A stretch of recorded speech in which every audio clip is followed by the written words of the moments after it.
నేను doctor Yashodhara, retired professor and head of the department, government general hospital Guntur. ఇప్పుడు నేను LIMS hospital Shamshabad paediatric కన్సల్టెంట్గా work చేస్తున్నాను.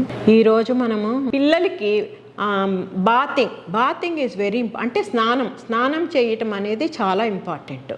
పిల్లలు పుట్టంగానే ఇంటికి తీసుకెళ్ళంగానే వాళ్ళకి తల మీద నీళ్లు పోసేస్తూ ఉంటారు. సో తల మీద అట్లా పొయ్యకూడదు.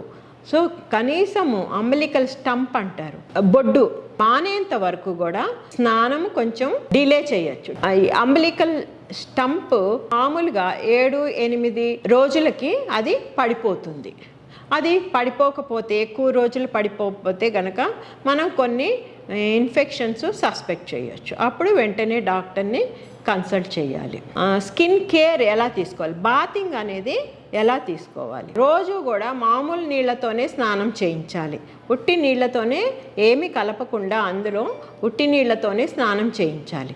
లేకపోతే మామూలుగా డిటర్జెంట్ సోప్స్ ఉంటాయి, అవన్నీ ఎక్కువ కెమికల్స్ ఉంటాయి, అవి వేస్తే నార్మల్ స్కిన్ కూడా డ్యామేజ్ అయ్యే అవకాశం ఉంది. అందుకని మనము బేబీ సోప్నే వాడాలి. బేబీ సోప్ అందులో ఇమోలియంట్స్ అంటే ఆయిలీ సోప్స్ అన్నమాట, మన స్కిన్ని మాయిశ్చరైజింగ్గా ఉంచుతుంది. అందుకని బేబీ సోప్స్నే వాడాలి. జాండీస్ అనేది చిన్నపిల్లలకి కామన్గా వచ్చేదే. 20 మిల్లీగ్రామ్స్ పర్ డెసిలీటర్ కన్నా ఎక్కువ ఉంటే కనుక వెంటనే డాక్టర్ని, పీడియాట్రిషియన్ని కన్సల్ట్ చేయాలి. ఫస్ట్ జాండీస్ మనం కళ్ళల్లో చూడం, పిల్లలు కళ్ళు తెరవలేరు, లైట్ చూడలేరు. అందుకని మనం ఫేస్లో చూస్తాము, అది నోస్ మీద చూస్తాము.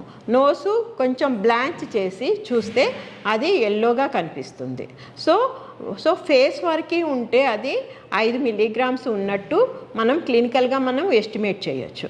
అట్లాగే అది తర్వాత బాడీ కూడా ఎల్లోగా అవుతుంది. స్కిన్ బ్లాంచింగ్ చేసి మనం కలర్ చూస్తాము. ట్రంక్ కూడా, బాడీ కూడా ఎల్లోగా అయితే 10-12 ఉన్నట్టు మనం అంచనా వేస్తాము.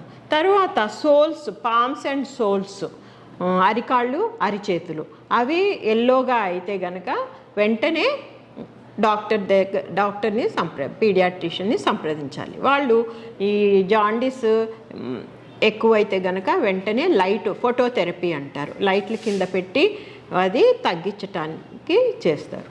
తర్వాత అప్పుడు ఫోటోథెరపీకి కూడా తగ్గకపోతే జాండీస్ ఎక్స్చేంజ్ ట్రాన్స్ఫ్యూషన్ అంటారు, అంటే బ్లడ్ మార్పిడి చేస్తారు. Thank you. ఈ వీడియో కనుక మీకు నచ్చినట్లయితే లైక్ చేసి, షేర్ చేసి, కామెంట్ చేయండి. మా ఛానల్ని సబ్స్క్రైబ్ చేయడం మాత్రం మర్చిపోకండి. Thanks for watching.